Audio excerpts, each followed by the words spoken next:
बागी हो गए हैं बीजेपी के बड़े नेताओं में से एक जसवंत सिंह। राजस्थान के बाड़मेर से जसवंत सिंह ने निर्दलीय ही पर्चा भर दिया। बाड़मेर से बीजेपी ने कर्नल सोनाराम को टिकट दिया है, जो 4 दिन पहले ही कांग्रेस से बीजेपी में आए थे। जसवंत सिंह को मनाने की कोशिश भी की गई, लेकिन वो नहीं माने और आज आखिरकार निर्दलीय पर्चा भर के पार्टी को बाय बाय करने का फैसला जसवंत सिंह ने कर लिया। Jaswant Singh ji is one of the senior most leaders of the party. His contribution to the BJP is immense, and not only for BJP, he has contributed a lot to the making of new India during the NDA regime as a foreign minister. So party is having great respect for him and feels indebted by his contribution. Our party president Shri Rajnath Singh ji has also already told that his contribution and his respect cannot be taken on one aspect of just having a ticket or not. In my opinion, we are still hopeful that Shri Jaswant Singh ji will remain with us and we will be able to use his experience and expertise in the coming years.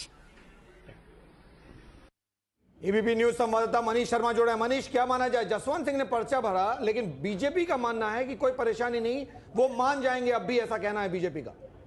जी सुनील, फिलहाल जो तेवर है जसवंत सिंह के, उनको देखते हुए ऐसा लगता है कि बीजेपी के तमाम नेता अति विश्वास में हैं, क्योंकि जिस तरीके का व्यवहार फिलहाल जसवंत सिंह का है और उन्होंने जो बीजेपी नेताओं के लिए साफ तौर पर कहा है कि असली बीजेपी और नकली बीजेपी, ये तमाम वो बातें हैं जिससे जाहिर होता है कि जसवंत सिंह में कितना गुस्सा भरा हुआ है, खासतौर पर जब उन्होंने ये कह दिया था कि ये उनके जीवन का आखिरी चुनाव है जिसे वो अपनी मातृभूमि बाड़मेर से लड़ना चाहते हैं। बावजूद उसके उनका टिकट काटा गया और उससे भी आगे बढ़कर एक ऐसे व्यक्ति को टिकट दिया गया जो महज 4 दिन पहले बीजेपी में शामिल हुए और जिन्होंने पूरी जिंदगी कांग्रेस में रहकर राजनीति की, कर्नल सोनाराम।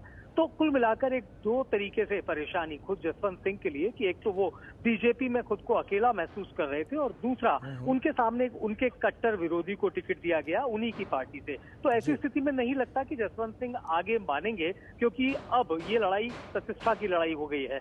जसवंत सिंह ने नामांकन भर दिया है और उससे ठीक पहले जब हमने उनसे पूछा कि क्या बीजेपी की ओर से उनसे संपर्क किया गया, उन्होंने कहा किसी भी नेता ने उनको कोई संपर्क नहीं किया, यानी समझाइश की बात बीजेपी की तरफ से शुरू ही नहीं की गई और केवल उम्मीद जताई गई कि जसवंत सिंह मान जाएंगे। सुनील जी, मनीष बहुत बहुत शुक्रिया। तो जसवंत सिंह का कहना है कि मानने का कोई सवाल ही पैदा नहीं होता, किसी ने संपर्क नहीं किया पार्टी की तरफ से, जबकि बीजेपी कह रही है कि जसवंत सिंह मान जाएंगे, वो कोशिशें कर रहे हैं। वसुंधरा राजे जसवंत सिंह को टिकट देने के खिलाफ थी, ये परेशानी है।